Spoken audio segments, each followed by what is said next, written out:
Bueno, pues buenas tardes y bienvenida a esta segunda semana del curso de Pedagogía Libertaria, Emancipatoria y por la Transformación Ecosocial. Esta tarde comenzamos con la profesora de la Universidad de Huelva, Miriam Martín Cáceres. Ella es profesora titular del Departamento de Didácticas Integradas y especialista en didáctica de las ciencias sociales y lleva varios años, bastantes años diría yo, viendo el currículum que me pasó el compañero Juan Carlos, investigando sobre patrimonio y con perspectiva feminista, y en el contexto del curso, la ponencia que es ecofeminismo con perspectiva patrimonial, lo encajamos precisamente con la última parte del título de la transformación ecosocial. Estamos viviendo, no tendría que recordar aquí en Huelva, lo que hemos vivido este último domingo, como ya la ebullición global que anunciaba el secretario general de las Naciones Unidas este verano, al respecto de que ya no estamos en el calentamiento global o en el cambio climático, estamos en la ebullición global. Y este fenómeno que hemos sufrido hace 2 días es una manifestación de ese cambio ya de escala, estamos en otra situación. Esa otra situación también que se sabía desde hace más de 50 años que íbamos a llegar a esta situación si no se cambiaban las lógicas del capitalismo fósil, y anunciada por centenares de miles de informes, de artículos científicos y por una amplia comunidad científica internacional, también incluyen que las lógicas para desacelerar ese calentamiento o esa ebullición global, las lógicas para mitigar y para adaptarnos al futuro que se nos viene, pasan por el ecofeminismo, en el sentido de que cuidar los espacios en los que vivimos, los ecosistemas, el planeta que nos da la vida, junto al resto de las especies, no solo la especie humana, requiere que atendamos a determinados planteamientos.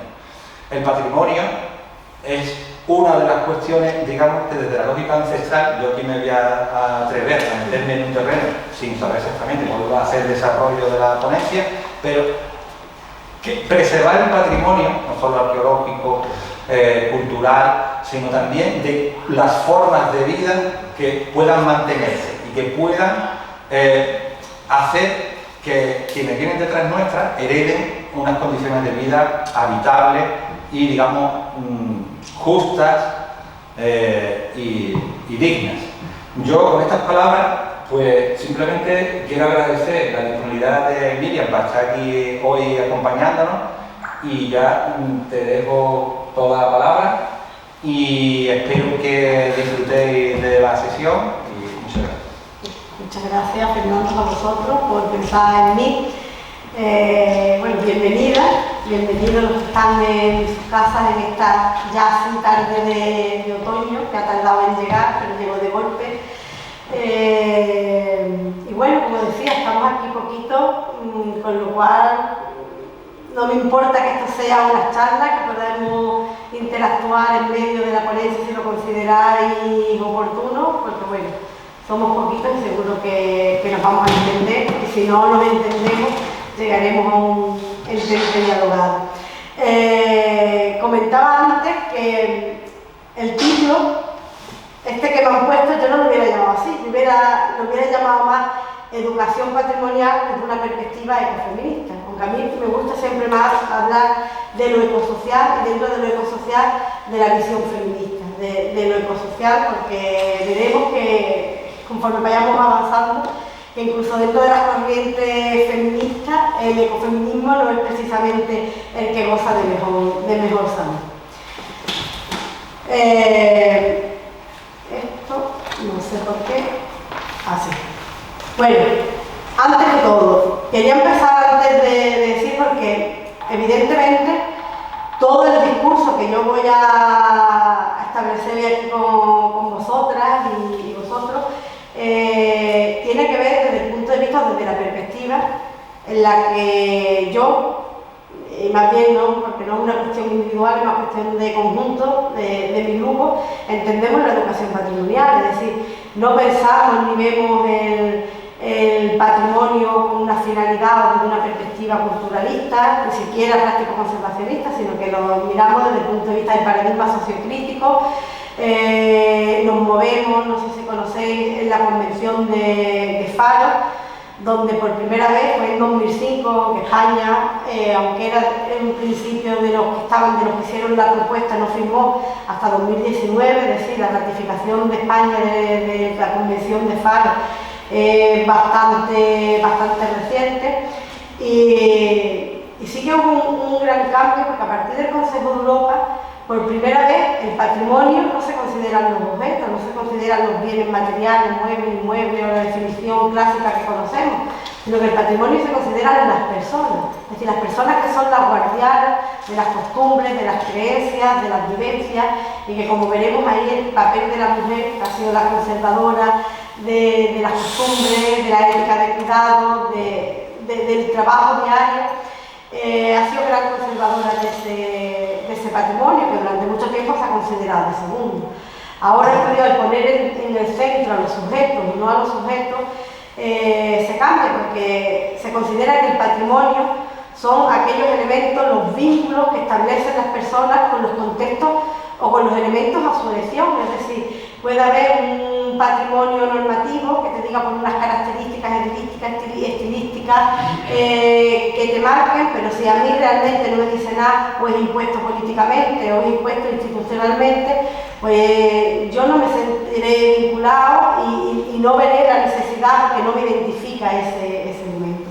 Entonces el gran cambio que hace Faro en ese respecto es poner a las personas en el centro y la capacidad que tienen esas personas de establecer vínculos, asociación con aquellos elementos que identifican. Y además, con esa visión de localidad, es decir, pues la plaza de mi pueblo o un árbol centenario que tengo en mi pueblo puede ser tan importante como un bosque de cebollas, porque para mí, para mi comunidad, para mi contexto, para mi tierra, ese es el elemento que nos identificamos, porque ahí es donde nos sentábamos a descansar, a merendar, es el entorno donde nos reuníamos, y tiene un significado, unos vínculos que la propia población en la que establece. Con eso, en cómo educar con y en el patrimonio, aquí hay algunos elementos que son claves en la manera en la que nosotros nos referimos, nos vinculamos con el mismo. Primera parte, entendiendo el patrimonio como una fuente viva, y como fuente viva podemos dialogar con ellos, cuestionar esas ideas que están establecidas, y además cuestionárnoslas en nuestra contemporaneidad, porque sí es verdad que también cuando se ve el patrimonio desde el punto de vista culturalista, son aquellos elementos que parece que están muertos, que están ahí, que no conviven con nosotros, y nosotros el patrimonio lo entendemos en nuestra contemporaneidad. ¿Qué significa eso hoy? ¿Qué significa eso en su contexto tanto natural como para las personas que viven y que trabajan y que se rodean de él? Evidentemente, para ello es necesario comprender los procesos históricos, los que fueron creados, y eso lleva a un proceso de reflexión, de maduración, y aquí aparece la palabra, como he dicho, el conjunto de palabras que se van a repetir a lo largo de todo este tiempo que voy a estar compartiendo aquí con vosotros. Es el pensamiento crítico, porque permite, obliga de alguna manera a posicionarse en el presente, es decir, esa visión no acrítica, porque sí es verdad que muchas veces parece que transitamos por el mundo como si el mundo no fuera cosa de nosotros. Evidentemente nosotros somos el mundo y el mundo es como es por nosotros, ¿no? Entonces esa necesidad de posicionarnos en el presente, conociendo ese pasado y dándole significado nuevo a la sociedad que lo vive en la contemporaneidad. De esa manera, bueno, por cuestionar, como decía, las estructuras establecidas, promover cambios sistémicos y intentando, por esa ecojusticia, de llevar una sociedad más justa, más equitativa y al tiempo que intentamos, de alguna manera, con estos patrimonios controversiales, que después veremos que es hacer visibles esos tantos muchos patrimonios que están invisibilizados de manera intencionada o no. Estos son de lo que vamos a hablar hoy. Gira en torno a estos 5 elementos. Por una parte, a la coeducación, el estado de perspectiva, después el enfoque del P21, que también es conocido como las 4 Cs del sistema educativo, el ecofeminismo como corriente, evolución de la educación, la importancia de la controversia en el aula, porque es importante trabajar la controversia como una herramienta de formación para la ciudadanía y de educación para la paz, y para aterrizar en los patrimonios controversiales, que es esa educación patrimonial con espíritu. En relación a la coeducación, tengo que empezar diciendo que la coeducación es un derecho de todas las niñas y todos los niños. Así lo dice la normativa, así lo dice el Consejo de Estado para la Igualdad, así lo dice decir. Nosotros tenemos que educar a las niñas y a los niños en la misma, que parece que es muy fácil y ahora veremos que no es tan fácil, en las mismas condiciones, en el mismo plano, dando la misma visibilidad, y que ya veremos que por una serie de cuestiones de nuestro propio aprendizaje, de nuestro propio bagaje y de manera no intencionada, no siempre lo hacemos así. Y después, igual que decía que es un derecho de las niñas y de los niños, es un deber del profesorado y de las propias administraciones, es decir, en educar en la igualdad de oportunidades, de derechos y en la visibilización de todas y cada una de nosotros. La metodología coeducativa gira en torno, se mueve entre la incompetencia inconsistente, la incompetencia consistente, la competencia inconsistente y la competencia consciente. Ahora veremos lo que es cada uno de esos elementos. En primer lugar, así a grosso modo, esa incompetencia inconsistente es, por una parte, ser capaz de reconocer nuestras propias inconsistencias, es decir, es reconocer que hay muchas cosas que no sabemos. Y hasta que realmente no somos conscientes de que hay cosas que no sabemos cómo enfocar, no seremos capaces de empezar a dar los pasos para dar las soluciones. Cuando ya somos conscientes, esa incompetencia consistente es errar, equivocarse, pero ser consciente de que te estás equivocando. Es decir, detectar, cuando digo a la hora de estructurar los grupos, a la hora de nombrar, a la hora de los gestos, que realmente hay unos gestos aprendidos de una sociedad patriarcal que nos va marcando a lo largo de todo nuestro proceso de enseñanza y que reproducimos sin que nos demos cuenta, ¿no? La competencia consciente, empezamos a ser conscientes, pero tenemos realmente que prepararnos, es decir, porque si nos despistamos un poquito, volvemos a nuestras costumbres de los rasgos esos aprendidos, nuestra experiencia como discentes, como personas, porque una sociedad que se mueve en ámbitos masculinos, en vocablos masculinos, en comportamientos estos masculinos, y realmente, si no somos un consciente, programamos, planificamos, se nos va. Y esa competencia inconsistente, que es la que nos gustaría estar a todas y a todos, espero, es cuando ya nos sale natural, es decir, cuando ya lo tenemos tan interiorizado que realmente no tenemos que pensarlo, sin igual que a la mayoría de esas personas, esa incompetencia inconsistente que decíamos al principio, pues nos sale de esta manera. Es una cuestión de palabras que parece que es complicado, pero veremos que no. Por una parte, la incompetencia inconsistente, ese primer nivel, que es donde la mayor parte de la sociedad y, por desgracia, gran parte del profesorado estamos instalados. Muchas veces no estamos en un bloque bien definido, sino que nos movemos, nos balanceamos según las circunstancias, los contextos. Es cuando reconocemos la ceguera de género, es decir, es la incapacidad para detectar los rasgos de género, es decir, cuando hablamos, cuando estructuramos los grupos, cuando damos roles, porque son esos, como decía, esos sesgos que están aprendidos, que lo tenemos casi marcado, casi en el ADN, y que es un ejercicio complicado, de trabajo, ir cambiando. La coeducación lo que hace, por una parte, primero a los docentes, para después poder hacerlo con nuestros discentes, es que ponernos frente al espejo patriarcal, es decir, vernos a nosotros mismos, qué es lo que hacemos, qué es lo que decimos, cómo lo decimos y cómo lo hacemos, ¿no? Eso de alguna manera nos hace ver, nos hace darnos cuenta que nosotros somos parte también del problema, es decir, hasta que no seamos conscientes, seamos capaces de empezar a implementar los mecanismos para cambiar eso, pues seguiremos siendo parte del problema o estaremos, aunque no queramos, de manera inconsciente, perpetuando esos roles y esos sesgos. ¿Qué es lo más importante? Bueno, ya lo veremos en la formación, pero es para que ese profesorado sea capaz de detectar. Y un ejemplo muy interesante es analizar nuestros propios materiales de clase, es decir, el libro de texto que utilizamos, las charlas cuando hablamos, ¿realmente cumplen con la igualdad?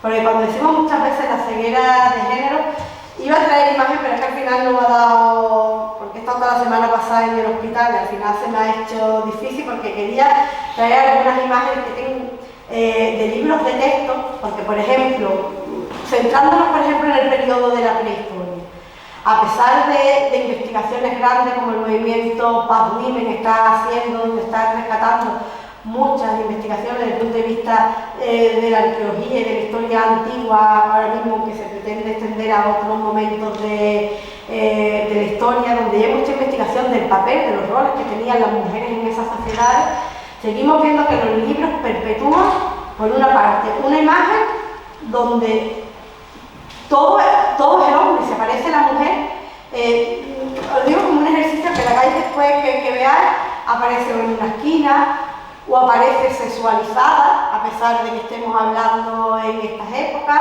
el hombre protector, el hombre proveedor, el hombre evidentemente el que tiene el papel principal, incluso con el arte rupestre, prácticamente hay un consenso generalizado en la comunidad científica que la mayoría de las pinturas rupestres fueron elaboradas o fueron pintadas por manos femeninas, por el tamaño, por los sitios donde aparece, por donde han aparecido los restos. Sin embargo, no encontraréis, y de hecho hay investigaciones a este respecto, una sola imagen donde aparezca una imagen de pintura rupestre donde aparezca una mujer pintándola. Siempre son ellos los que pintan, siempre son ellos los que proveen, siempre son ellos, es como la línea del tiempo, las personas siempre son los ellos, y es como si el mundo fuera solo periodos de guerra, porque siempre nos centramos a la hora de perpetuar en lo que son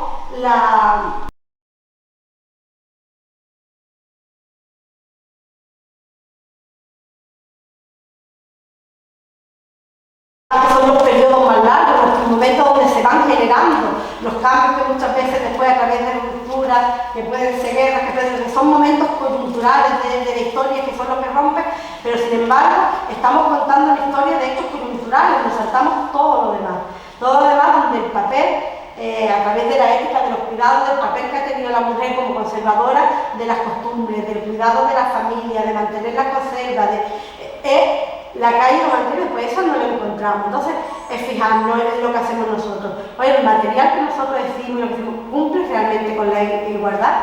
¿Responde a un rigor científico o es porque como se ha venido haciendo así, seguimos haciéndolo de esta manera?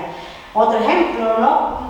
Aquí son dos ejemplos masculinos, pero es por la manera de lo de perpetuar esos roles, eso de lo que se viene haciendo de toda la vida.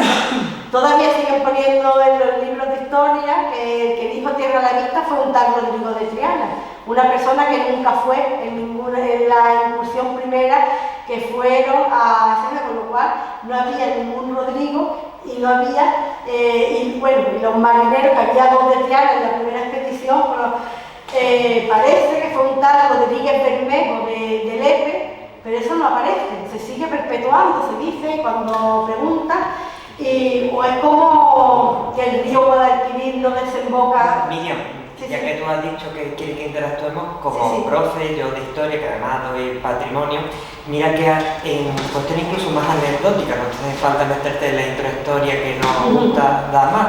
Mira si hay mujeres pintoras en historia del arte, en los manuales de Santillana, salvo los de Luce Pires, no hay nunca ninguna. Ninguna. Y lo que tú vale. Bueno, repito, en refuerzo de lo que tú dices, ¿no?, en los manuales de determinadas editoriales, Anaya o Santillana, no viene ni una sola mujer en la historia del arte. Mira que hay cientos, te tienes que encontrar alguna de casualidad en Vicente Vives, que es una cosa brutal. Y bueno, no sé, mis compañeros, yo llevo 28 años en el negocio y yo no veo ninguna diferencia entre los manuales de la Longloe de ahora con los de hace 28 años. Yo los veo que son prácticamente los mismos con dos tonterías. Vamos, esto aunque sea saliendo un poquito pero enlazando, yo cada vez que muchos docentes precisamente, seguramente no los que estamos aquí, porque si estamos aquí en este curso parece será porque pensamos de otra manera en muchas cosas, pero yo cada vez que la gente se rasga las vestiduras cuando va a cambiar una ley, pues ¿para qué? Si es igual. Es que igual nosotros tenemos investigaciones comparadas, análisis de libros de texto que de una ley a otra cambia una imagen, cambia un texto, sigue reproduciéndose lo mismo. Si es que en realidad parece que da igual las leyes, porque claro, al final acaba en la editorial quien te dicta lo que se hace o no se hace y se acaba haciendo lo que la editorial quiere, en la gran mayoría de los casos, no vamos a decir que todo, porque sí que es verdad que hay muchos profesores de movimiento crítico y que se las juega cada día, es decir, de su tiempo, de su vida, para intentar hacer las cosas de una manera distinta.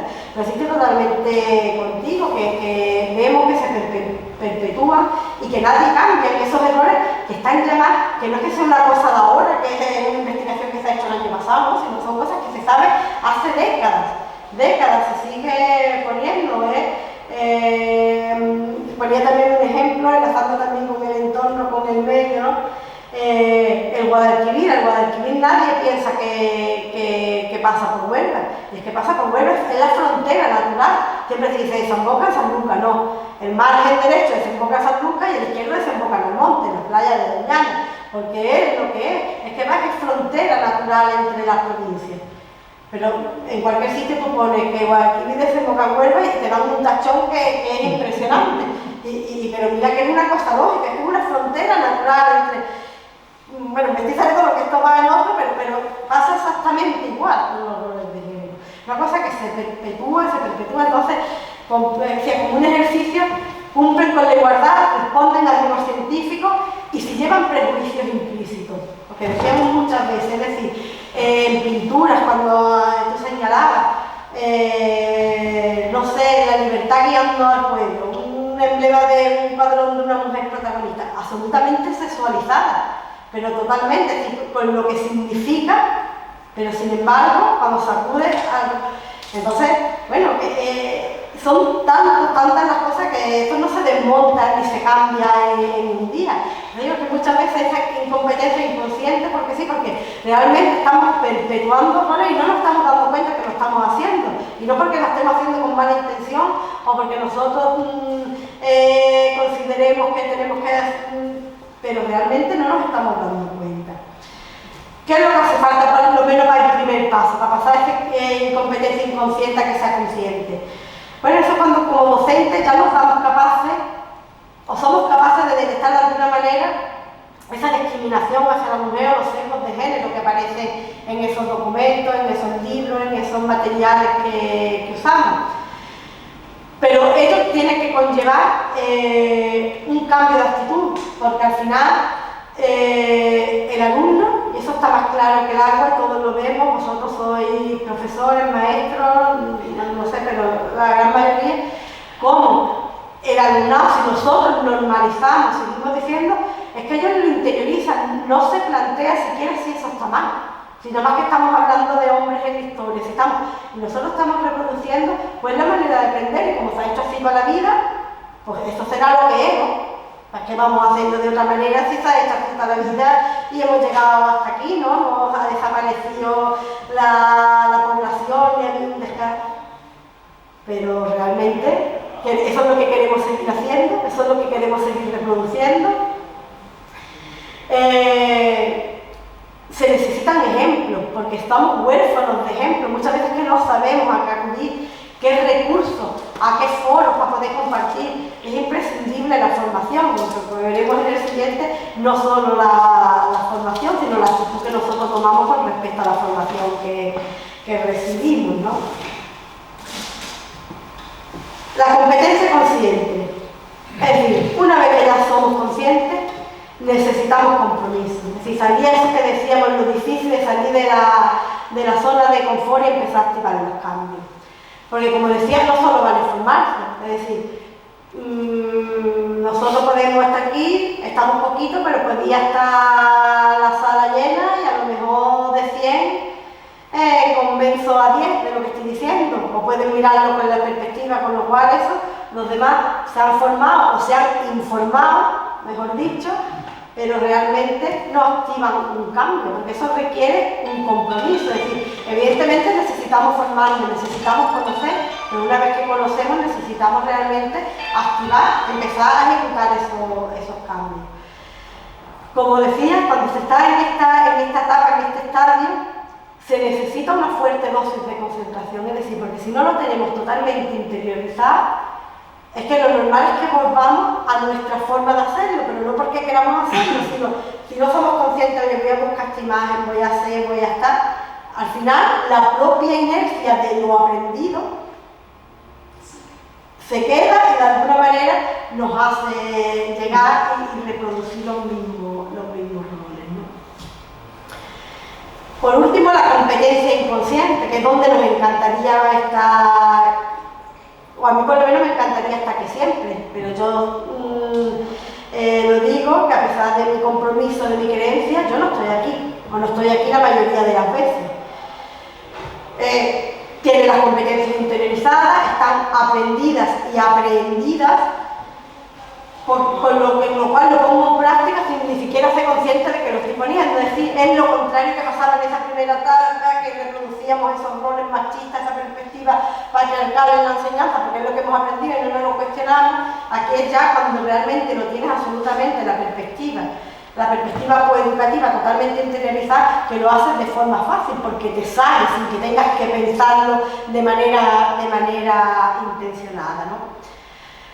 Aquí es muy importante la evaluación, siempre, es decir, si queremos ser docentes críticos con nuestra propia práctica, con nuestros propios conocimientos y con cómo asumimos las cosas, pues tenemos que ver cómo me dirijo al alumnado, cómo organizo los grupos, cómo distribuyo los materiales y los roles en clase, qué papel le doy a cada niña y a cada niño, hago diferenciación. Hago en todas las clases, o en algunas sí, no hago aquí, pero cuando voy a educación física sí la hago, no voy, porque al final vamos viendo y vamos reproduciendo gran parte de eso.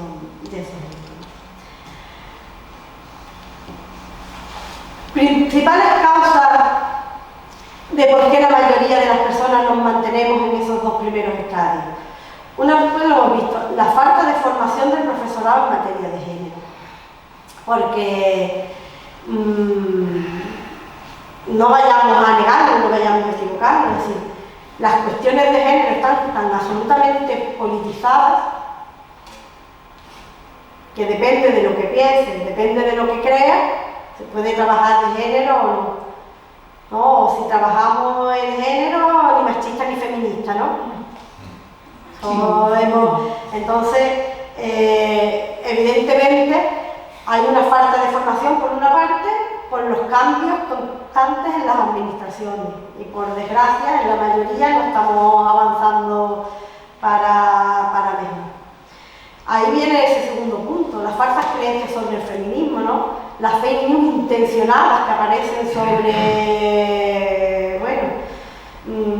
aquí tenemos con la ley de igualdad, con la ley trans, con muchísimos cambios que haya podido tener errores, sí, no lo vamos a negar, no es cuestión de, pero es lo que supone de avance a largo plazo, no hemos quedado en el corte, en el inmediato, pero no, estamos machacando, diciendo el error del corto plazo, el del momento. Tiramos todo lo demás por la borda, pero realmente la intención, además, vivimos, yo creo que hemos pasado, esto es una opinión mía muy personal, que no tenéis por qué compartirla ninguno, pero estamos en el momento que más información tenemos y es en el momento en que más desinformados estamos. Básicamente porque ya no leemos prensa, leemos los titulares en Twitter.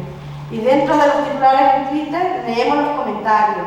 Se viralizan millones de personas que no saben, perdonadme, dónde están puestos en pie, que no saben hacer la hoja en un canuto, que no saben. Hace no mucho veía a un streamer de estos hiper mega famosos que todos los adolescentes están súper enganchados, uno de esos patriotas andorranos, ¿no? que se fueron allí como tantos otros para no pagar impuestos, y que bueno, y que la cuestión era, la gente opinaba como si fuera lo más grande del mundo, que ya lleva 3 años allí, al menos fiscalmente allí, y para tener la ciudadanía, pues dentro de las pruebas que hacen, pues tiene que tener una prueba de catalán, porque es la lengua del Estado andorrano. Bueno, ¿cómo iban a tener, cómo le iban a imponer? Nadie entiende que en cualquier país, para alcanzar la ciudadanía, lo primero que necesita es conocer la lengua del país. Pero claro, era mezclar el conflicto catalán con la lengua del país, de no tener idea. Bueno, las opiniones eran, yo lo veía con mis hijos adolescentes, porque era una cuestión de decir, bueno, es de no saber dónde estamos puestos en pie. Esa es la sociedad que tenemos y esos son los alumnos que tenemos. Además que son alumnos que eran antes los vuestros, pero que son ahora los nuestros. Pero es que son ahora los nuestros, no en el grado, es que son ahora los nuestros en máster. Y es que el perfil está cambiando mucho, es decir, el cuestionarse las cosas, ¿para qué? El coger una noticia, yo con mis alumnos de grado siempre así, digo, lo que tenía que hacer con el máster, digo, coger una misma noticia y darle a uno el diario.es, a otro darle el país, a otro darle el mundo, a otro el grupo, y barajar una noticia en el centro. Se quedan flipados, como si lo hubiera descubierto el no va más, precisamente para plantearse, para que pongan en duda el conocimiento histórico, que la historia que conocemos es la historia que se escribió y que nos han contado, pero que no es la historia que hay muchas corrientes, que hay muchos pensamientos y que el hegemónico en un momento determinado, por cuestiones políticas, por cuestiones de poder, depende del momento, es el que nos ha llegado y que por eso se sigue investigando en historia, porque no está todo aprendido, sino que queda mucho por saber y queda mucho por confrontar, ¿no? Pues eso es como decirlo más, he descubierto toda la rueda otra vez a estas alturas de la vida, ¿no? Después también otro de los obstáculos es la desconexión que existe en los centros educativos, tanto formales como no formales. Cuando hablo de centros educativos, las propias escuelas, centros de enseñanza, pero también los museos, los centros de interpretación, que cuentan sus discursos, que parece que están aislados del mundo, que no tienen nada que ver. Tú entras en el museo y el mundo que está de la puerta para afuera es como si ya no tuviera que ver. No cuentan, desaparecen los contextos, desaparecen, es como, bueno, se sumerge en un Jumanji patrimonial, ¿no? Y después también pues una serie de sesgos, como decíamos, aprendidos, inconscientes, que lo aprendemos de nuestras madres, de nuestros padres, de nuestras familias,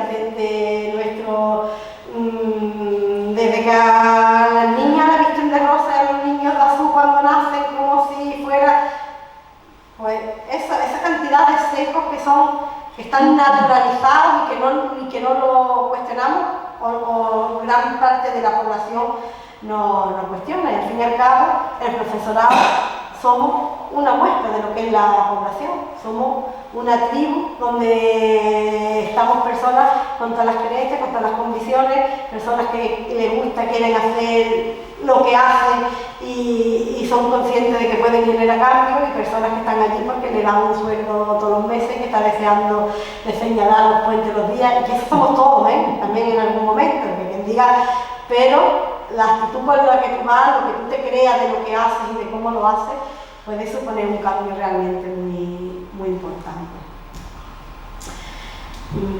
Yo hablo mucho, se me ha pasado casi una hora y voy por el punto 1 de los 5.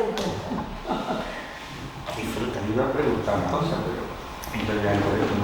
bueno, esto voy a ir mucho más rápido. A mí es que me gusta lo que hago, yo creo que a mí se me nota, y como me creo lo que hago, pues intento de alguna manera intentar transmitir ese gusto por lo que hago. Bueno, el enfoque P21, que no sé si lo conocéis, que se conoce también como las 4 C del sistema educativo, fue una gran plataforma. Empezó en América, pero corrió por todo el mundo, mucho en Latinoamérica, también en Europa, en España no tanto, pero sí que es repensar, decir, el alumno del siglo XXI no tiene nada que ver con el alumno del siglo XIX, perdón, donde se instaura prácticamente los sistemas educativos tal como lo conocemos ahora y que seguimos reproduciendo. Hay una serie de competencias que hay que tener en el siglo XXI que son fundamentales para que cuando esas criaturas salgan al mundo sean capaces de defenderse, sean capaces de por lo menos de tomar decisiones de manera consciente, ¿no? Entonces, no me voy a parar mucho, pero bueno, estas son las 4 C. Critical thinking, porque es el pensamiento crítico, comunicación, colaboración y la creatividad. Son las de todos, son las 4 grandes empresas, las 4 grandes agencias que toda persona debe de tener para saber desarrollarse, desenvolverse en una sociedad cambiante. Bueno, y aquí cuando hablábamos de la comunicación, de la creatividad, no estaba incluido porque no hace tanto, porque fue en el 2002 lo primero, y donde empieza a arrancar realmente prácticamente en el 8 o 9, con los grandes retos que tenemos ahora con la inteligencia artificial. Son unos retos que todavía yo creo que no somos capaces o no somos conscientes de la magnitud que esto nos lleva por delante como educadores y a nosotros mismos, porque sí que es verdad que es muy peligrosa, pero también es muy beneficiosa, ¿eh? Si sabemos hacer uso, yo que estoy ahora últimamente con bastantes programas para ver realmente si un alumno, yo el año pasado, ya me estoy yendo otra vez por la rama, pero me digo que hablo mucho, con mis alumnos en la asignatura del máster, cuando les dije el trabajo que tenían que hacer para la presentación, les dije que me lo tenían que hacer con un programa de inteligencia artificial. Todos asustados, porque todo lo que hacen los trabajos de inteligencia artificial, pero pareciendo para que no parezca. Yo dije no, que quería que la presentación, que estaba viendo, que me lo hicieran con un programa. ¿Y eso cómo va a ser? Digo, sí, digo, porque las preguntas, las instrucciones que vosotros le deis a la inteligencia artificial es lo que a mí me interesa realmente. ¿Sabes qué es lo que le estoy preguntando? ¿Qué es lo que le estáis diciendo? Porque esas preguntas, porque realmente la respuesta nos lo da ya todo. Lo que tenemos que enseñar a los alumnos de hoy día es a saber hacer preguntas, hacer las preguntas pertinentes, porque las respuestas las tenemos ahí a la vuelta. Bueno, pues al final, oye, salieron cosas mucho más curiosas de lo que yo hubiera previsto en un principio. Os animo a hacerlo, porque puede sorprender. Bueno, no me voy a parar aquí, está la presentación, yo no tengo ningún problema, Fernando, si después la queréis por tener, dejar la presentación. Bueno, el pensamiento crítico es un poco las ideas de cuál es el enfoque 21, qué referencia hace. Bueno, pues el uso de varios razonamientos, analizar las partes de una interacción para conseguir resultados globales, el permitir, juzgar y decidir, analizar las pruebas, los argumentos, las declaraciones, creencias, es decir, bueno, todo lo que es el pensamiento crítico, que eso se imagino que sí que todos lo conocemos. Igual, es decir, con la comunicación, particular los pensamientos y las ideas, la escucha. Una palabra súper mágica, la escucha eficaz para descifrar los significados. Hablamos tanto que muchas veces nos olvidamos de escuchar. Y normalmente, evidentemente, cuando aprendemos, cuando escuchamos, no cuando nos escuchamos a nosotros mismos, que ya sabemos lo que vamos a decir, ¿no? Entonces, importante trabajar en la escucha, saber escuchar, razonar, escuchar otros argumentos, otros razonamientos diferentes a incluir. Después la colaboración, el trabajo colaborativo, la importancia de los roles, es decir, que no hay roles más importantes, sino que todos formamos parte de un engranaje y para que realmente las cosas funcionen, no es en equipo, es la manera de colaborar, cada uno aporta lo que tiene, lo que sabe en relación a sus capacidades para ganar todos a nivel de conjunto. Es como la imagen. Yo no sé si algunos sois aficionados a... Ay, se me ha ido el nombre. nombre, a Frato, no sé qué es un... Frato, sí. Francesco Tonucci, que hace mucho y tiene unas imágenes que es muy puestas, donde pone, dice, vamos a hacer, para que nadie tenga ventaja, vamos a hacer todas las mismas pruebas, ¿no? Se lo está diciendo un elefante, un mono, un pájaro, esto. La prueba hace que todos subamos al árbol, ¿no? Pues evidentemente, pues el pájaro subirá al árbol mejor que el elefante y el mono mejor que la... Pero lo importante es que no solo en la vida hay que subir al árbol, sino que hay que subir al árbol, hay que llevar, y entre todos, cada uno aporta lo que mejor puede, ¿no? Y la creatividad, la importancia de pensar en forma creativa y de trabajar en forma creativa con los demás. Como digo, no me voy a parar en esto tanto porque creo que es más fácil, pero porque quiero que veáis el enfoque completo con la perspectiva que trabajamos, con la que creemos. El ecofeminismo. Entramos en el quid de la cuestión. Os voy a decir una cosa. Yo soy feminista hasta la médula, pero no soy ecofeminista en el sentido de cómo se origina. Yo me muevo en la perspectiva ecosocial, pero os voy a decir por qué y lo discutimos si queréis ahora, después o cuando... bueno, esto va quedando ahí y no va saliendo, pero bueno, estas son las principales perspectivas. Veréis que no son las únicas. Si acudimos a diferentes autores, va a hablar de diferentes perspectivas en el origen del ecofeminismo o los posicionamientos que hay, pero básicamente estas son los tres pilares básicos del ecofeminista, el esencialista, el socialista y el constructivista. El esencialista, digamos, que es el primero que surge y tiene cosas muy interesantes. Por una parte, porque mezcla lo que son las propias realistas ecológicas con lo cultural y con lo espiritual, es decir, la integridad de la persona. Y destaca, por ejemplo, las conexiones que hay históricas, biológicas, sociales entre la naturaleza y las mujeres. Dice que la propia naturaleza, es decir, las mujeres como entes que paren, que procrean, que engendran y que llevan, son similares al papel que tiene la tierra, la naturaleza, en cada uno de esos elementos. ¿Cuál es el obstáculo principal en general, bajo mi punto de vista, mi perspectiva de las corrientes ecofeministas? Es que realmente en gran parte, si fijáis dentro de las corrientes feministas, está ahí como un poquito aislada, una corriente la que menos adeptos tiene, porque sí se ha visto que si realmente queremos avanzar como sociedad en el feminismo real, tenemos que contar con las mujeres y con los hombres. Para que una sociedad sea feminista tenemos que contar con las mujeres y con los hombres. Y la mayoría de estas corrientes originarias, que veremos que el concepto también ha evolucionado, el papel del hombre es absolutamente secundario. En la perspectiva, en el papel que tiene dentro de la corriente, porque es esa relación de la mujer, de la procreación con la naturaleza, con el desarrollo, y también sí que es verdad que en sociedades en vías de desarrollo, sí que es verdad la mujer como recolectora, la mujer pegada a los trabajos de la tierra, a lo doméstico, al cuidado, con esa generación que se entorna también en torno a la tierra, ¿no? Es decir, la misma protección que se genera en la tierra es la misma protección que la mujer, porque son como procesos paralelos que han ido siendo. Yo, sinceramente,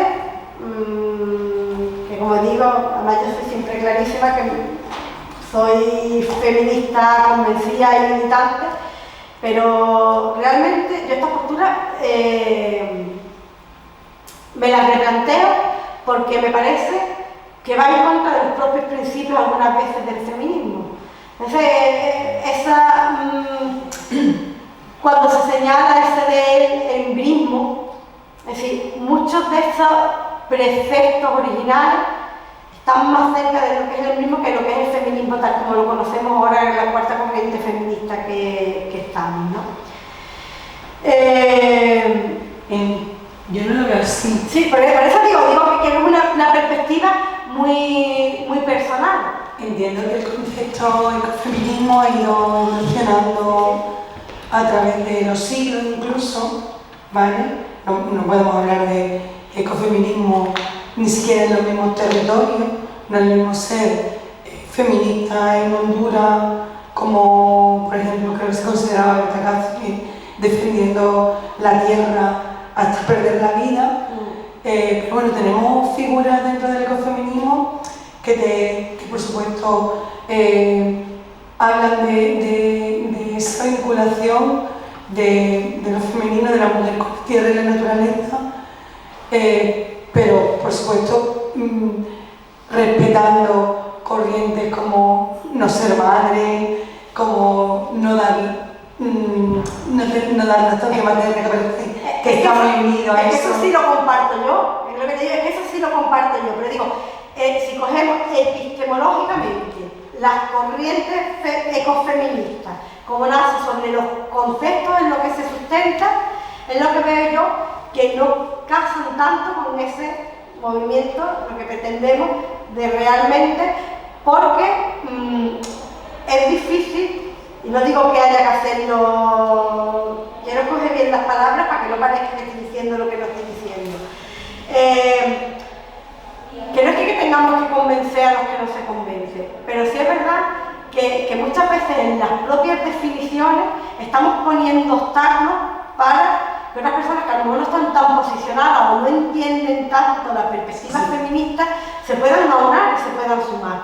Y en muchos casos también a nuestros compañeros de vida, las personas que transitan con nosotras por el mundo, ¿no? La importancia que tienen ellos en general ese pensamiento feminista para caminar evidentemente hacia la igualdad, ¿no? Sin embargo, yo sí creo que es una corriente importante a tenerla en cuenta dentro del movimiento feminista.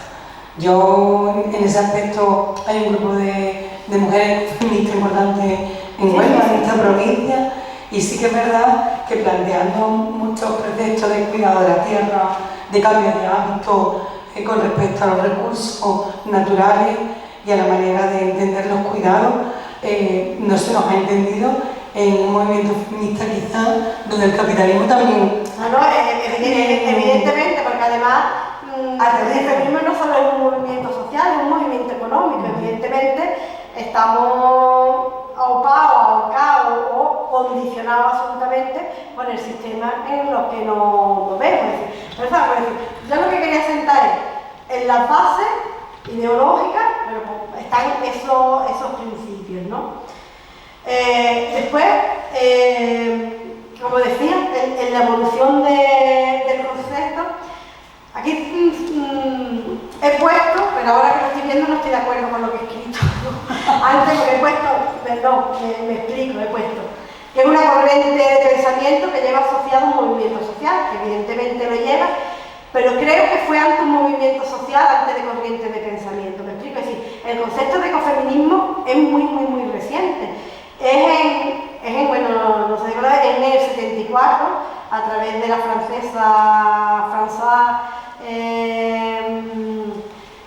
de Bon, no sé si se pronuncia bien porque mi francés es nulo, que es la primera persona que acuna el concepto de ecofeminismo en 1974, es decir, estamos hablando de hace 50 años prácticamente, aunque se dice que el origen del concepto de ecofeminismo como tal fue en el 62 en Estados Unidos, donde hubo una primera manifestación en contra de los contaminantes, de los fertilizantes químicos, cómo afectaba al suelo, a los alimentos, cómo afectaba a los propios cuidados de las personas, que no se había usado el concepto, pero sí que llevaba detrás, aparejada en todos los manifiestos, en todo lo que se hizo, lo sustenta en lo que después François y otras personas asentaron, digamos, los principios en los que se sustentó el ecofeminismo. Entonces, como casi siempre es un movimiento social el que genera una corriente de pensamiento, que después, como son corrientes de pensamiento que están vivas, que se mueven, que mudan con las personas,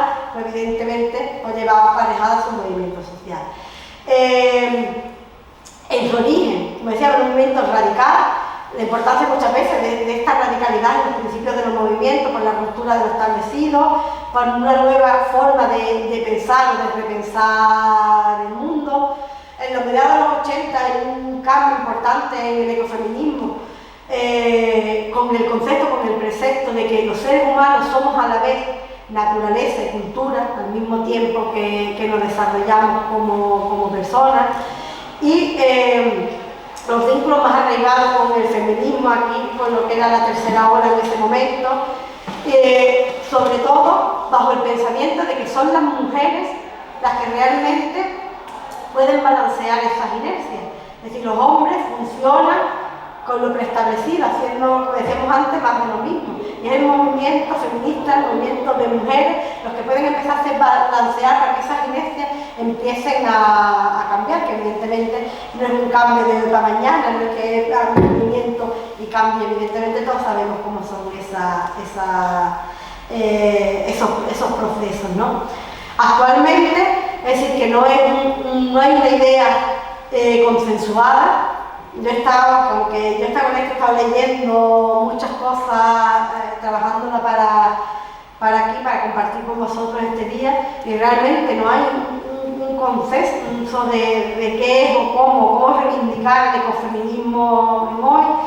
Lo que sí, digamos, es una parte que reivindica el crecimiento sustentable, que no sostenible. Ojo al dato, sustentable, no sostenible. Yo creo que además al de crecimiento, fíjate. Claro, porque es que aquí sí es verdad que se ha acuñado más y muchas veces se usa lo sustentable, lo sostenible, como si fuera lo mismo, y realmente no lo son, porque lo sostenible es seguir creciendo como estamos, que los recursos vayan sosteniendo el sistema capitalista, que vamos arrasando con todo, tal como vamos. Lo sustentable es decir, sostener, es decir, hemos llegado a un límite, tenemos que empezar a regenerar el sistema, la tierra, para que pueda realmente seguir habiendo recursos. Entonces está más en lo sustentable, no en lo sostenible, aunque por ahí he visto escritos en muchos que hablan de lo sostenible y no de lo sustentable. Porque se traduce además, porque las corrientes anglófonas se puede decir que es en lo sustainability, no es pero no sé por qué se traduce por sustentable, ¿no? Como decía, es regenerativo y está basado principalmente en la igualdad y en los principios de igualdad y los principios de ecología. Como corriente educativa, que es muy difícil, se basa principalmente en tres elementos, que no son los únicos, ¿eh? Y como digo, de esto podemos hablar porque esto es un movimiento que está tan vivo como las propias personas. Es decir, cambia, muda, evoluciona, como decía la compañera, no es lo mismo en Europa que en América del Sur, que en un entorno urbano, que en un entorno rural. Es decir, hay muchos cambios que determinan o que lo posicionan o lo condicionan para que se desarrolle de una u otra manera. Es muy difícil realmente llevar el ecofeminismo como corriente educativa, pero no es imposible. No es una metodología general que lo envuelva todo, pero sí que son elementos que podemos incorporar siempre que estemos trabajando con una metodología de pensamiento crítico, metodología de investigación escolar, activa, etc.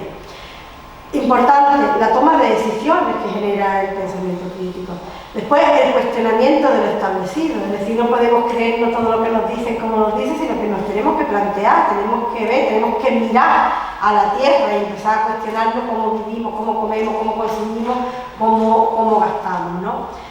Crear agencias en la ciudadanía a partir de eso, es decir, ser consciente del papel que tenemos dentro de la tierra, que somos uno más dentro de ese engranaje, ¿no? Y que no podemos mover todo en función a nosotros. Después, evidentemente, y es importante y tiene que ser así, la ideología de género influye en la visión del mundo que tenemos, evidentemente. Y por ende, las decisiones educativas que tomamos al respecto. Es decir, cuando nosotros trabajamos con ideología de género, cuando nosotros trabajamos en esa coeducación, en ese conocimiento consciente que hablábamos ya inconsciente, realmente nuestra ideología funciona. Pero funciona porque nosotros creemos que a través de ella creamos un mundo más igualitario, más equitativo, más justo y más respetuoso con nuestro medio y con nosotros mismos como seres humanos. Después también el principio de dependencia. Un elemento importante es la ecodependencia.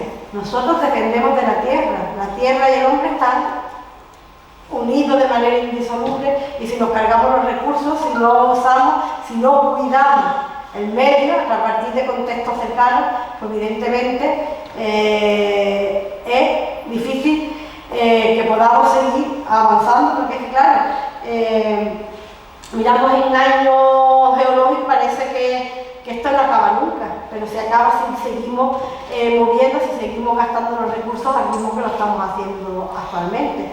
Después también la interdependencia, es decir, de los seres humanos, de las personas, de unos con otros, en los distintos contextos, en distintos contextos, como decíamos, y distintas maneras de interactuar unos con otros y con la propia tierra. Después, la cultura de dependencia, hemos dicho, la dependencia cultural, que también, es decir, las culturas no son más que las relaciones que el hombre ha hecho con su medio, es decir, la cultura no es algo ajeno al contexto, al medio ambiente, a la tierra, al terreno. De hecho, por eso hablamos de manera distinta, por eso tenemos tradiciones distintas, por eso establecemos vínculos con elementos distintos, porque la cultura es indisoluble, no se puede separar del medio, del contexto, de la ecología, es parte de la misma. Y después el principio de deuda. Por una parte la deuda ecológica, como decíamos, y por otra parte la deuda de cuidado. La deuda ecológica es la deuda que tenemos con nuestro propio planeta, con nuestra propia tierra, por cómo lo estamos acabando con los recursos, cómo estamos esquilmando gran parte de los recursos. Ahora vemos el ejemplo del agua, pero como el agua podemos ir con combustible, pero con prácticamente todo.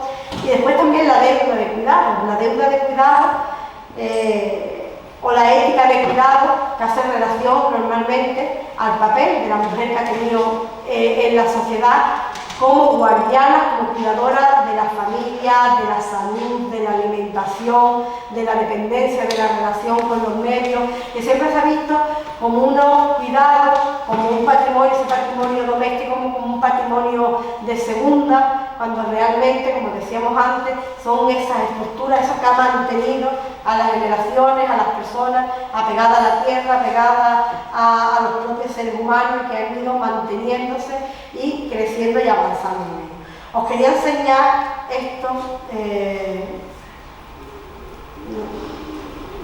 no me deja porque estoy en Zoom y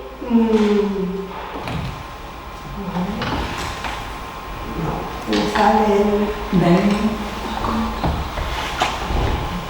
no sé si me ha abierto, no, bueno, es que quería abriros,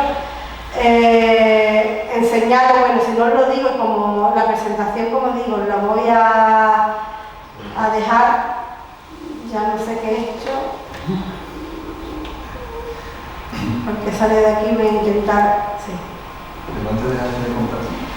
No he dejado de compartir para intentar ver esto. Bueno, estos son maletas pedagógicas ecofeministas, no sé si lo conocéis.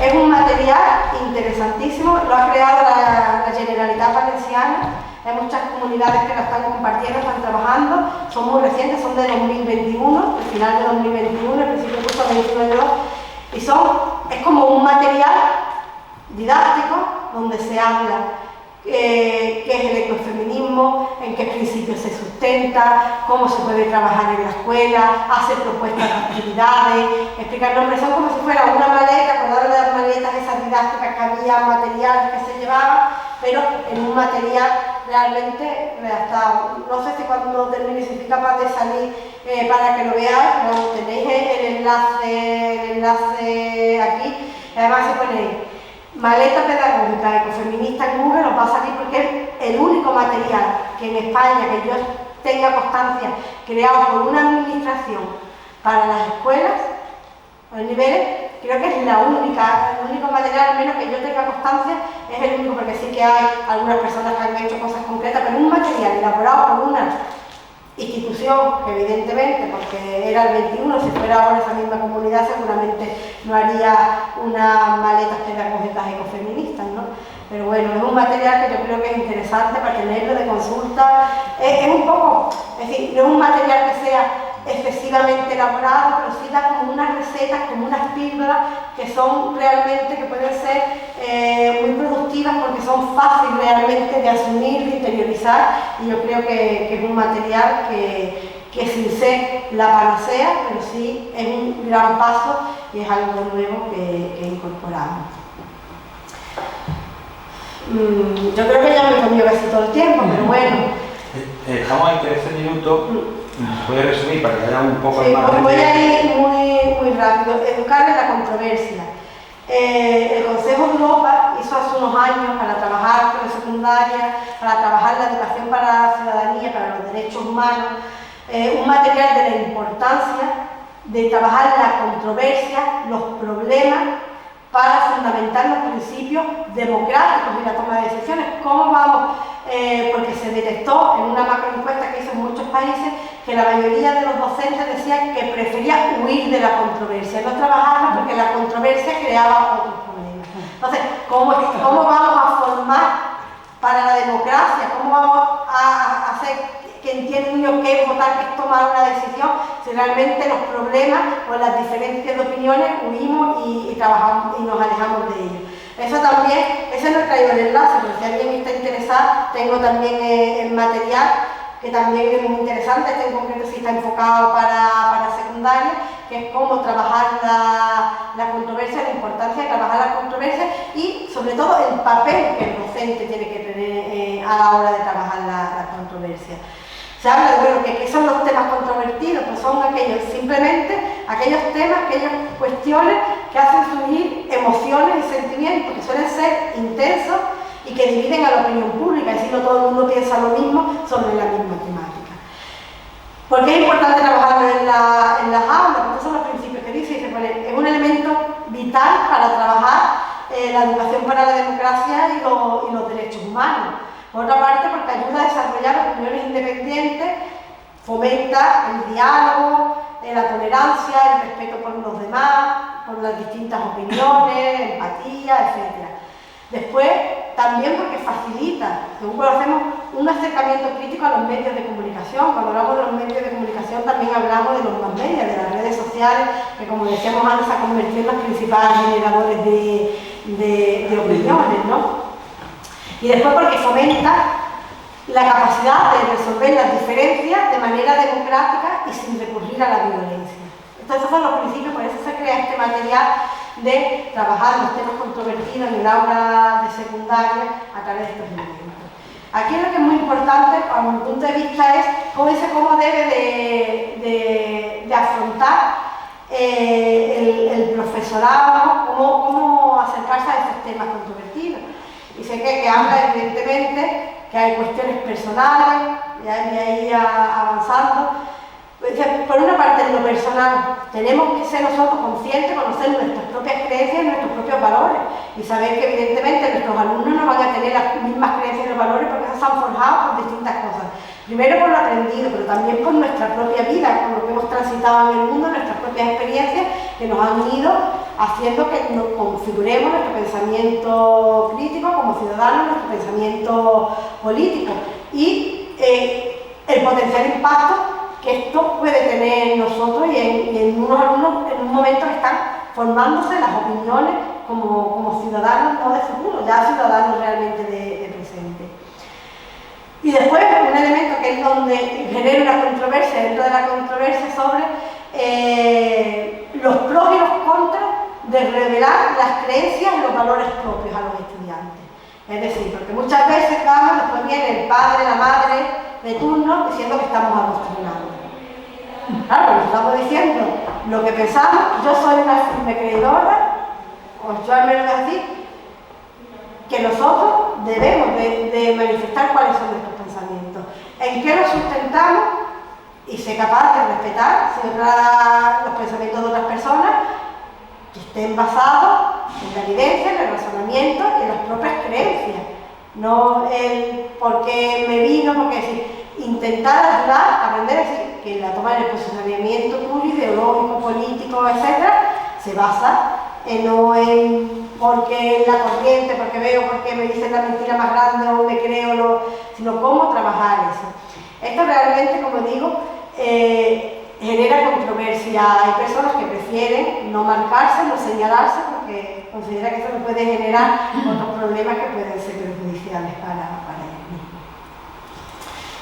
Después las teóricas, pues evidentemente, esto como siempre, conocer la forma en la que surgen las controversias, las distintas maneras de resolverlas en democrático, el papel que la enseñanza puede tener para la educación, ciudadanía, los derechos humanos, y después, bueno, conocimientos prácticos, los roles que tiene la enseñanza, la gestión sensible y segura de estos temas controvertidos a través de la selección, de la implantación, qué estrategia optar a la hora de trabajar, después de trabajarlo de forma justa cuando no hay fuentes de información que sean neutrales, cómo nos acercamos nosotros a la temática, el tratamiento con confianza de preguntas, en los comentarios espontáneos de naturaleza controvertida, cómo lo trabajamos para a partir de ahí generar el trabajo, la cooperación con otras partes que pueden ser la familia, pueden ser los propios contextos, el propio centro educativo, no solo en el aula, etc.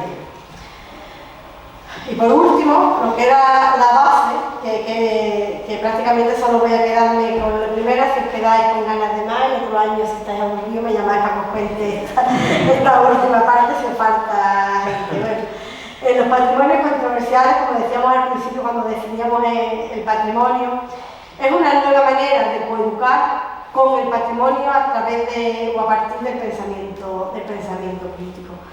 Las bases de la educación patrimonial en torno a los patrimonios controversiales es que desarrolla y estructura el pensamiento crítico, permite analizar los argumentos, formular preguntas, juzga, un elemento muy importante, la credibilidad de la fuente, emite juicios de valor.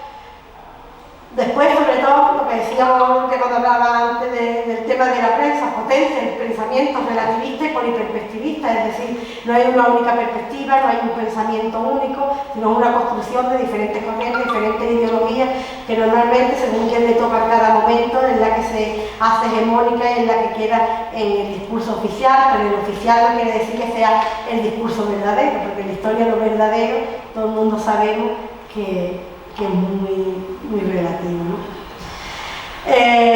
Los objetivos principales, como decía, voy a avanzar un poco porque si no, porque sí me interesa decir cuáles son los elementos que definen esos otros patrimonios.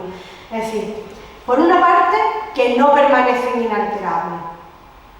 Una tradición, que cuando dice, es que esto es tradición, si está hecho siempre, ¿cómo no lo vamos a hacer? Y hemos tirado siempre una cabra del campanario de la iglesia y hemos visto cómo las corridas de toros que tanta... Evidentemente, la cultura es donde se enmarcan las tradiciones, no es inmóvil, evoluciona, cambia y se desarrolla con las personas, con los tiempos, y es una interrelación en todo, en medio, contexto, personas, y ahora mismo también globalización, con lo cual eso de que las tradiciones son inmóviles, que se hacen así porque se ha hecho siempre, no tenemos que mirar un poquito atrás y eso que parece que se hace como se hace siempre, vemos que se hace muy distinto de hace 30 años o de hace 50. Después, que pueden plantear estos otros patrimonios un conflicto de valores, porque están constituidos por creencias, y ya sabemos que muchas veces las creencias son ilógicas, son irracionales y no se basan sobre una estructura de pensamiento crítico o de pensamiento científico. Después, la importancia de la implicación personal, lo decíamos también al principio, pero esa participación no puede ser acrítica, no puede ser participativa, tienes que tomar, tienes que saber cuál es tu lugar en el mundo y saber quién lo defiende porque participas en las cosas.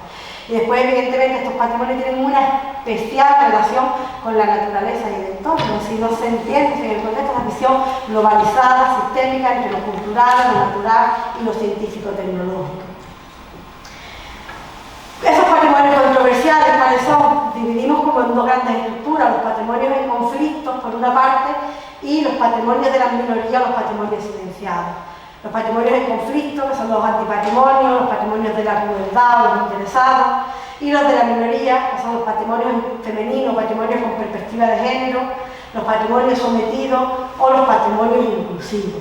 Como veréis, la estructuración, la catalogación es totalmente distinta de lo que venimos trabajando, lo que estamos acostumbrados cuando nos acercamos al patrimonio.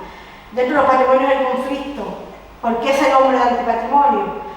Porque se basa poner en perspectiva los valores antidemocráticos para dotarlos de significado, para no volver a correr en los errores del pasado, pero bueno, nada más que tenemos que mirar las franjas de Gaza ahora mismo y ver cómo vamos reproduciendo, que a mí esto me tiene el gusto quitado, como diría mi padre, pero es así. Pero bueno, los contravalores que representan como ejemplo de las atrocidades de las guerras, las persecuciones y las represiones cometidas sobre los hombres, sobre los propios hombres, y que parece que es una cosa del pasado, pero por desgracia, más que nunca, o como siempre, es cosa del presente. Se trata de no olvidar esas atrocidades cometidas en guerra, en los conflictos violentos de un país, de varios países, para educar una ciudadanía no violenta, crítica y democrática. Vínculos personales con las víctimas de barbarie a través de historias de vida, de visitas, análisis. Bueno, señalo aquí algunas fuentes, algunos recursos, pero no vamos a parar. Los de la crueldad son aquellos patrimonios que obligan al alumnado, en particular a la ciudadanía en general, a reflexionar y tomar postura sobre si hay tradiciones que son compatibles, costumbres y creencias con los modos de vida y con visiones diversas de la sociedad actual. Son aquellas costumbres que forman parte de esa tradición cultural de los pueblos y que suponen algún tipo de violencia física contra las personas o contra los animales. Se trata de costumbres, de ritos que empujan la tradición cultural de los pueblos. Vemos las mujeres jirafas de Birmania, la relación del clítoris en el medio cono sur de los países africanos, el caso de crueldad de los animales. En nuestro país encontramos en Sumundé, en las corridas de toros, también el toro de la Vega de Torresino, los toros embolados en Cataluña o la pava de Calzadilla. Un ejercicio de dilema. Aquí las corridas de toros, un ejemplo claro, como cuando decimos que es patrimonio. Patrimonio lo marca la legislación desde el punto de vista. Pero aquí tenemos una misma legislación para un mismo elemento, un mismo país totalmente distinto. Mientras en Madrid o en Murcia se considera aquí las corridas de toros tienen interés cultural, en comunidades como Cataluña o como Canarias mucho antes, que el bombo fue Cataluña por todo lo que lleva implícito, son actividades que están prohibidas, es decir, una misma actividad, dos legislaciones absolutamente contrarias.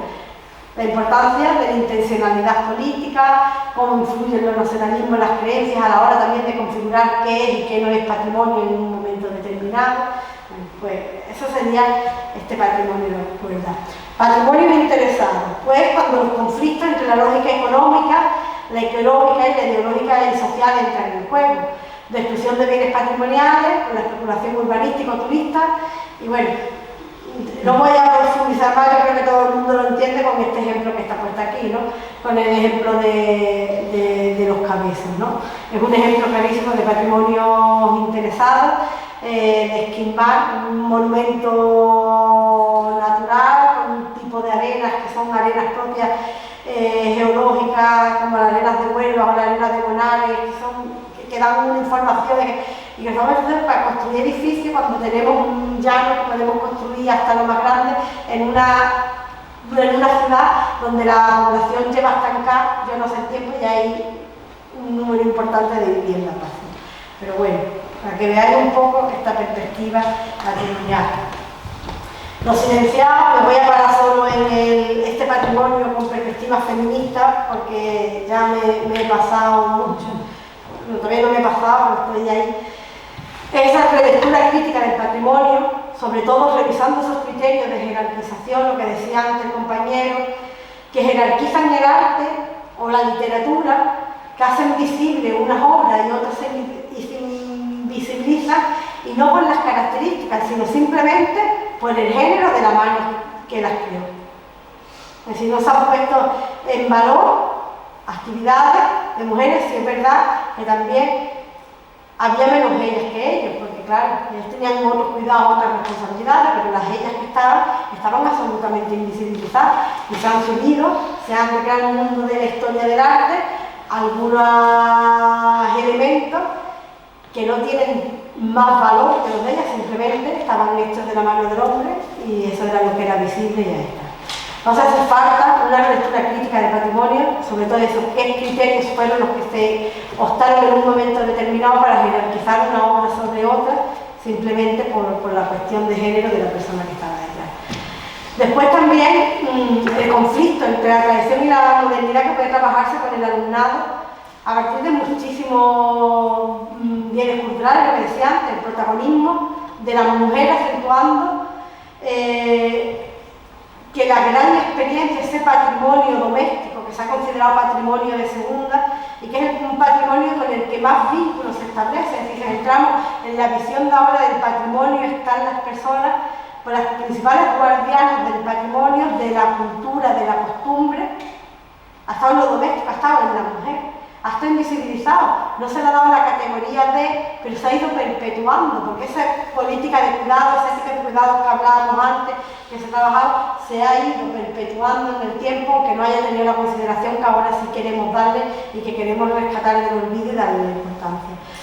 Después, el dilema, porque esta transmisión también por otra parte, es la que ha hecho que se perpetúen unos roles y unos modelos de actuación que han dicho que estas sociedades patriarcales plenamente las mujeres quedaban marginadas al ámbito de la acción de lo público para vivir recluidas, digamos, en los muros de lo familiar y de lo privado, ¿no?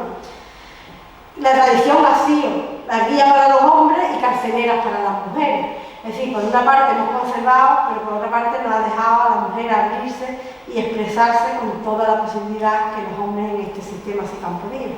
Y que además, un elemento que es fundamental, que cada vez se hace más necesario, ha hecho siempre, pero ahora que tenemos más conciencia de ello, rescatar a las mujeres de la historia, porque lo que no se conoce no existe y lo que no existe no se puede poner en valor.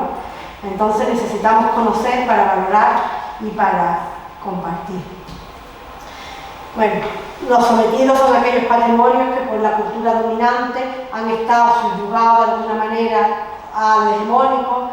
Además tenemos el revisionismo, lectura de la historia que necesitamos que nos ayuden y permitan que vengan del olvido tantísimos patrimonios olvidados, silenciados, de manera intencionada, como ha sido de los hombres sobre las mujeres, de las clases dominantes sobre los sustratos de los pueblos, de los vencedores sobre los vencidos, de las religiones sobre el laicismo, de lo políticamente correcto sobre lo transgresor y así toda una larga historia sobre lo fuerte, de los fuertes sobre los débiles.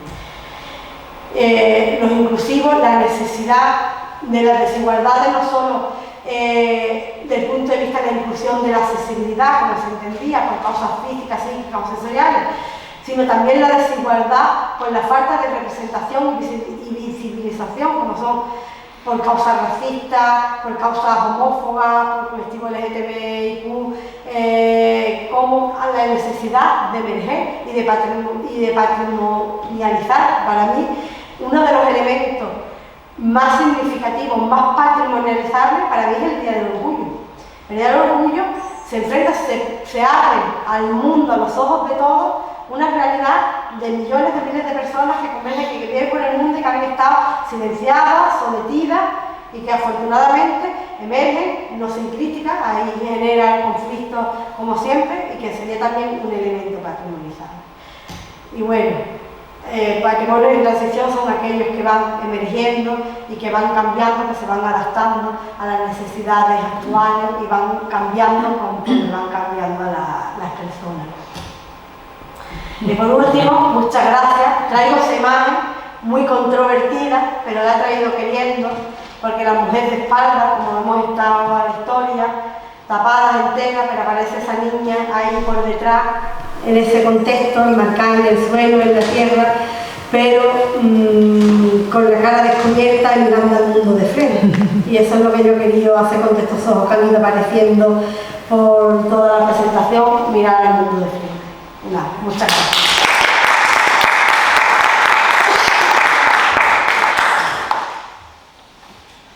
No queda nada para hablar, pero sí queremos... Bueno, vamos a dar un margen. Yo a Emily le pido unos minutillos y nos damos, yo creo que merece la pena que hagamos un turno de preguntas, tanto aquí por escrito de las personas que están conectadas. No hay nada por ahora, no sé si algún compañero o compañera quiere plantear algo. Sí, Ricardo. Muchísimas gracias. Tengo un par de preguntas. Por favor, la primera. ¿Qué opinión le merece que la Universidad de Barcelona haya eliminado el lenguaje inclusivo? Que creo que es reciente. Y la segunda pregunta es que una vez oí o escuché que una corriente no se sostiene si no se extiende. Entonces, en una sociedad multicultural, mi pregunta es la siguiente. El mayor desafío del ecofeminismo es el cómo insertarse en otras sociedades, por ejemplo, las que profesan el Islam. Lo digo porque aquello que dice el Corán, que el hombre tiene preeminencia sobre la mujer. Muchas gracias. Bueno, ojalá tuviera yo una respuesta a eso que me pregunta. Para la primera pregunta, yo tengo una opinión personal. Yo creo que el lenguaje inclusivo es necesario y debe, porque realmente al final si no acabamos, si hemos dicho que las palabras importan. ¿Cuál es el problema del lenguaje inclusivo en lenguas como el español? Por ejemplo, en el inglés no pasa tanto. Es que va en contra de cómo han evolucionado todas las lenguas a lo largo de la historia, que es a través de la economía del lenguaje. Hemos ido haciendo y realmente, no, eso es honesto, cuando tú estudias gramática histórica es así, hemos ido uniendo palabras, hemos ido unando, porque realmente el lenguaje es dinámico, como las personas van cambiando. Entonces, pienso que en un lenguaje como el nuestro tenemos un problema, pero que hay determinados contextos que aunque haya que decir todas las veces, haya que doblar el género, no hay más remedio que decirlo, porque si no, o esa podría ser compensando siglos de pero él me ha preguntado por la razón del lenguaje inclusivo. A mí cuando la gente a los todes o a las cosas que acaban en que le hace tanta gracia, a mí me da un coraje que me revienta. Porque bueno, pues a lo mejor podría ser realmente una solución que satisfaciera a todas y a todos. A todos en este caso, porque bueno, pues sí, sería a lo mejor una manera de no tener que duplicar el lenguaje cuando hablamos y cuando escribimos, porque se hace denso, se complica, hace que perdamos el hilo. Es decir, eso lingüísticamente está visto que es así, pero claro, tenemos el lenguaje que tenemos esta dualidad entre lo femenino y lo masculino, en este idioma tan rico por otra parte que tenemos, y claro, realmente lo de quitar me parece un horror porque es volver atrás, porque considero que es necesario y a lo mejor cuando estamos tomando una cerveza entre nosotros no hace falta que hablemos así, pero cuando estamos representando una institución, estamos hablando en voz de, sí que tenemos que hacerlo, porque las palabras importan, el lenguaje importa. Entonces, esa es mi opinión, me ha preguntado por mi opinión. Lo otro realmente, en realidad, se supone que son movimientos globales. Lo que pasa es que cada vez que nosotros hablamos de movimientos globales siempre lo analizamos, lo miramos desde el punto de vista totalmente eurocéntrico. Cuando hablamos de eurocéntrico, hablo también de América del Norte, de la visión, y hablamos en global porque nos parece que todo el mundo, que todo el contexto es así, pero no solo, sino también parte de las culturas asiáticas son también tan machistas como el Islam, aunque no tienen esa referencia en lo sagrado que tanto lleva, pero que sí que es verdad que también hace que sea difícil que se asienten estos movimientos. La católica, ¿no? La de la religión católica. También. La propia religión, vamos a ver, no. Yo sinceramente pienso que como las religiones muchas veces no, han condicionado siempre a la persona, pues entiendo que el gran problema del Islam no es la religión en sí, porque la religión en sí también cambia, se interpreta y dentro del catolicismo tenemos un papa que comparado con el anterior ha dicho cosas que hace nada sería impensable. Está hecho todo que nos queda un camino bestial, pero al fin y al cabo son los hombres, y sobre todo los hombres con él, los que interpretan esas religiones, por eso. Pero yo creo que hay movimientos sociales, en realidad, en el Islam y en gran parte de la cultura, cuando toda la primavera árabe, fue prácticamente el paso de la Edad Media a la Edad Moderna en esa zona, porque parece que cuando estudiamos que parece que somos estancos porque lo hacemos desde el punto de vista eurocéntrico, pero las estructuras económicas de separación del terreno prácticamente, entonces evidentemente es que no somos todos iguales. Yo creo que como movimientos globales pueden funcionar en cualquier contexto, pero evidentemente el punto de partida de todos los contextos no es el mismo, con lo cual no es tan fácil de llevar a cabo. Muchísimas gracias. Pero esto es mi opinión, mi visión, evidentemente. Gracias. ¿Alguna pregunta más? En el público online no hay preguntas por escrito ni nadie está queriendo intervenir. Bueno, pero también tenemos que ser nosotros un poquito dirigistas, ¿no? Porque si abre demasiado a la democracia, a la vivencia, en la asignatura de patrimonio, los niños tenemos todo el día con el Recre y con la Semana Santa, ¿no? También que, por ejemplo, en Huelva valoren cosas que están silenciadas, como el riquísimo patrimonio arquitectónico que todavía queda en la ciudad, o el patrimonio natural que se quería convertir en inmobiliario. Eso también tiene más importancia a lo mejor que abrirse a lo que ellos consideran directamente patrimonio y viven, ¿no? ¿No piensas tú más por ahí? Hay dos elementos, es decir, el conocimiento es fundamental siempre, es decir, porque si tú no conoces, si no te has enseñado a mirar, yo siempre digo, por esto con los ojos y con la mirada, porque yo lo que creo como docente, nosotros tenemos la obligación de cambiar las miradas, o por lo menos de enseñar otras perspectivas. El problema es que ese patrimonio no lo conocen. Ahora, cuando lo conocen, ellos podrán establecer vínculos con él o no. No podemos obligar a que tengan que establecer unos vínculos con un patrimonio si no lo sienten como ellos. Pero si no conocen, no saben, realmente no lo pueden sentir, es necesario. Además, hay una cosa muy importante. Estuve implicada cuando se hace el programa Vivir y Sentir el Patrimonio, lo de vivir y sentir se hace en relación a esa convención de Faro. Es decir, porque realmente no es un patrimonio aprendido, es un patrimonio que forma parte de nosotros, que lo vivimos y que genera emociones en nosotros. Uno de los elementos importantes que tiene el patrimonio, además, nosotros siempre decimos que la importancia del patrimonio en perspectiva, porque vemos a lo largo de la historia como los nacionalismos han cogido los patrimonios como un elemento de división para identificar lo mío propio con respecto a la ajena. Nosotros lo entendemos de manera contraria, es decir, es importantísimo que los alumnos, bueno, que la ciudadanía en general conozca su patrimonio, lo entienda, porque cuando considere, y me voy a ir al ejemplo que le has puesto, o mi Semana Santa, o mi romería, cuando sé lo importante que es para mí, lo que supone, y a lo mejor resulta que no soy religioso, pero es cuando yo me reúno con mi familia, es cuando convivimos, es cuando se genera, y eso en mí genera unos sentimientos con los que yo voy creciendo, que a lo mejor la religión es lo último que tiene, pero me da la sensación de pertenencia a mi familia, a mi pueblo, a mis raíces, a lo que yo soy. Y esos vínculos, y realmente si nosotros educamos bien de esa manera, cuando te entienden lo importante que es eso para ti, para tu vivencia, para tu persona, para configurarte como tú eres, podrás entender que otro patrimonio para otro sea igual de importante. Con lo cual está la importancia que las personas le damos en nuestro contexto y somos capaces de ponernos en los pies de otros. Es decir, pues la iglesia de mi pueblo puede ser más importante que Notre Dame.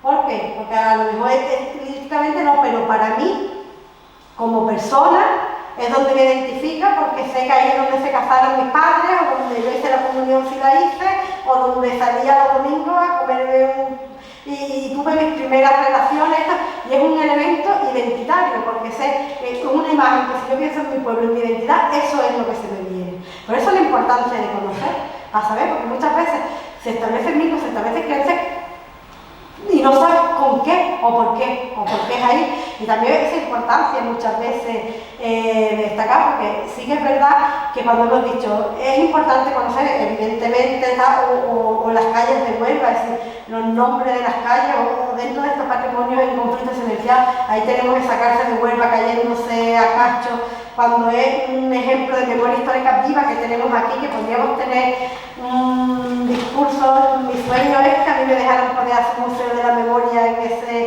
ese espacio.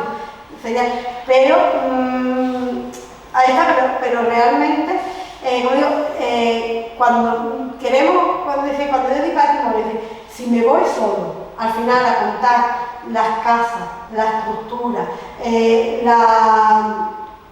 las características estilísticas, artísticas, al final por eso nos enganchamos a los alumnos.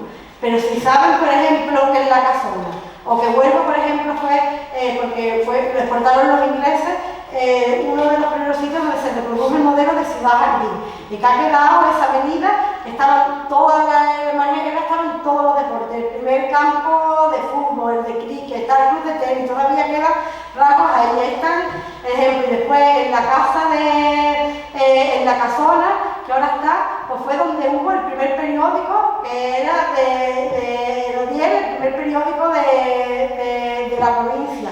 Y además, allí María Luisa Muñoz de Vargas, que después doctor que es una de las mujeres invisibles de nuestra Huelva, que fue la primera que tradujo a Pessoa, que después fue premio Nobel de Literatura, la primera que tradujo al español, que trabajó, pues empezó ahí, estudió ahí, vivió ahí, porque era la hija de estas personas. Cuando tú vas contando esa historia, con esa intrahistoria, y que además tú después puedes ir, porque esos son esos patrimonios en transición que no me ha dado tiempo a contar, que ahora mismo se ha convertido en un bar de copa, en un centro de reunión, donde tú puedes ir a celebrar y tú conoces todo lo que hay ahí.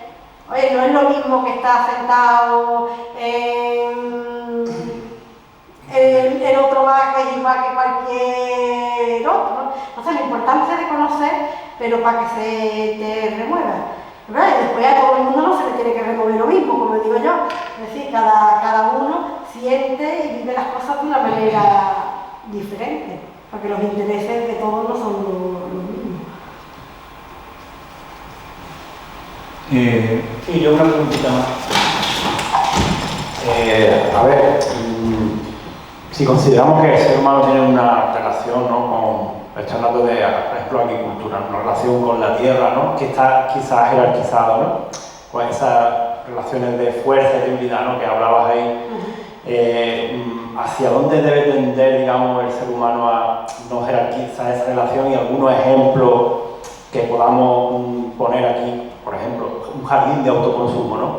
Ayuda a establecer esa relación de una forma más plana entre lo que es el uso que hacemos determinado de la tierra y lo que nosotros esperamos de ella o cómo nos relacionamos con ella. No sé si se ha entendido bien la pregunta. Sí, se entiende bien. Como digo, también como comentaba ante la compañera, es que realmente el contexto aquí es tan importante, porque estamos hablando que en los años 50 el 30% de la población mundial vivía en ciudades y el 70% vivía en entornos rurales. Ahora ha cambiado, sobre todo en Europa, que es donde más, pero también en China y en Japón, en Asia, no tanto la cantidad de población que vive en ciudad, la cantidad de población que ha despegado los pies de la tierra, es impresionante. La cantidad de niñas y de niños que no han visto un campo sembrado, que no han visto un animal en su entorno, que no han visto una dehesa, ¿no? Entonces, realmente sí, los huertos escolares, los huertos urbanos, jardines de autoconsumo, todo eso, todo lo que te ayuda a vincularte de alguna manera con la tierra, ayuda, pero realmente es mucho más difícil. Hay que entender en entornos urbanos esa conexión con la tierra, sobre todo porque no se entiende de dónde viene. Todo es el pasado, todo es, y no hay una pregunta de dónde, ¿no? Entonces, yo creo que los huertos escolares han trabajado bien, no como un capricho, una moda y la estamos ahí hasta que se acaba, sino la importancia que tiene la tierra, el trabajo, aprender, el ver de algo que crea y que genera vida y que da vida después también a las personas, ¿no? Como los alimentos. Todos esos alimentos creo que son importantes, pero no te sabría contestar de otra manera, porque sí es verdad que en estos contextos cada vez más urbanos, sobre todo y nosotros tenemos la suerte de vivir en una ciudad que tenemos un cabezo aquí, en Arte estamos en las vías, tenemos marismas, que sí que es un contexto pequeñito y que tenemos la tierra, estamos todavía pegados a la tierra, pero sí que es verdad que en otros contextos cada vez se hace más difícil y estar en grandes ciudades pues es complicado. Pues Pues muchas gracias. Yo creo que la temática que has expuesto da para mucho. Yo he tomado muchas notas, he aprendido mucho. Yo también te quiero dar las gracias. He descubierto algunas cuestiones y algunos términos y conceptos que tampoco los tenía cerca de mí. Y bueno, yo agradecerte mucho tu disponibilidad y te aseguro que para mí no se ocurrió, como has comentado antes, y creo que esto da mucho juego porque los retos que has planteado son muchos y hay que abordarlos dentro de la hegemonía cultural capitalista patriarcal en la que estamos. Así que bueno, yo de nuevo un aplauso.